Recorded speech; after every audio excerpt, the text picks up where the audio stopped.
know my closet fairly intimately. The left side were dress clothes, suit pants, blazers, button-downs. And the right side was more casual stuff. Skinny jeans, sweaters, going out shirts. And in the middle, I kept my girlfriend for a year and a half. The homophobic slurs from the kids at school and my book of acceptable masculine mannerisms. My closet was safe. It was mine. It was what I knew. I could pass, for the most part. But that required that I lie to myself over and over and over again until finally this girl just couldn't handle it anymore. When I got to Duke, I thought I was finally ready to turn the handle and walk into a world of light and men with 24 packs and Kristen Chenoweth throwing glitter everywhere. But none of those things happened. Coming out was hard. It was, but when I think back on how badly things could have turned out, I was lucky. I wasn't thrown out on the curb by my parents or forced to some form of humiliating exorcism by the church. All I really had to do was a few months of family therapy. Just so, you know, my dad could prove to me that I was dumb, wrong, and selfish. But coming out did not just mean telling the world I was a homosexual. It's so much more than the announcement. It's learning to live your life, walking a new skin. For 18 years, I was an enigma, soaking up whatever the straight guy Bible told me, but I didn't have to follow those commandments any longer, which left me fucking lost. Yes. It was like being in Times Square for the first time, flashing lights and half-naked men with chiseled bodies, and legally blonde advertisements. Just basically a major sensory overload for a young gay guy. I was getting all these conflicting signals on just how a gay guy should act. I didn't know whether to tweak it out or roll around in glitter, or change my voice so I became a boy soprano again.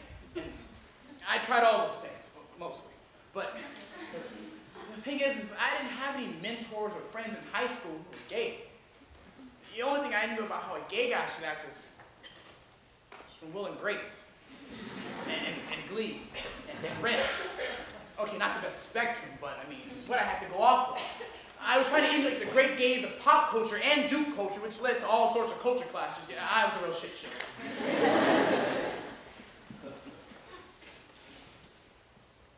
And then I met this guy.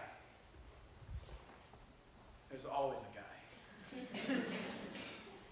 I met him on the bus. Damn, he was hot. A mutual friend set us up, and instantly I knew I was in love. Which is pretty weird for someone as cynical as I am. I was willing to do anything and everything to please him, including projecting masculinity. You see, he was into the straight, acting gay guy, and I played the part for years, so I knew exactly what to do to fall right back into it. And it gave me some direction at the very least. So I lowered my voice and went to the gym, which, side note, is the gayest place on campus.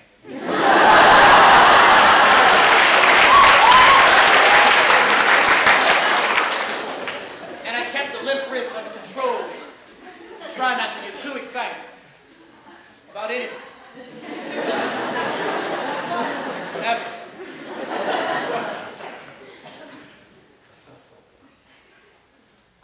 Blinded by love, it took me forever to realize that he had shoved me right back into the closet. He wouldn't even hold my hand in public after dating for over a year. There was no way I was going to sit my ass back down in the closet. Nobody put his baby in the corner. And that left me right back at square one. Okay, well, maybe not square one, but Duke sure makes it damn difficult to find a balance.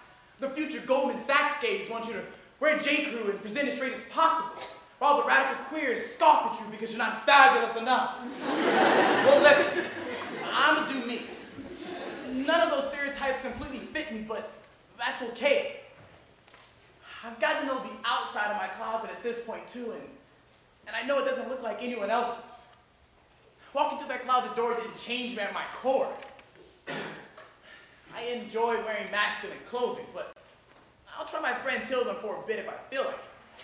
And I love watching Duke beat the hell out of UNC, but I'm not gonna throw a football around because fuck that. And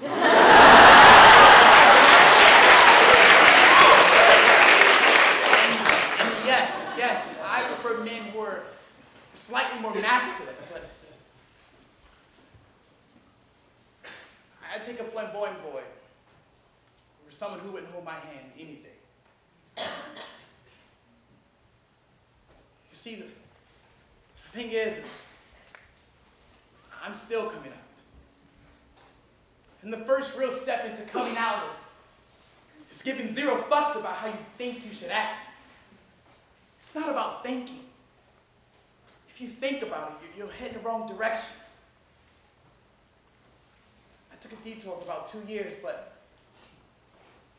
I think I'm finally starting to figure it out. I guess I had to, take the hinges off the closet door instead of turning the handle.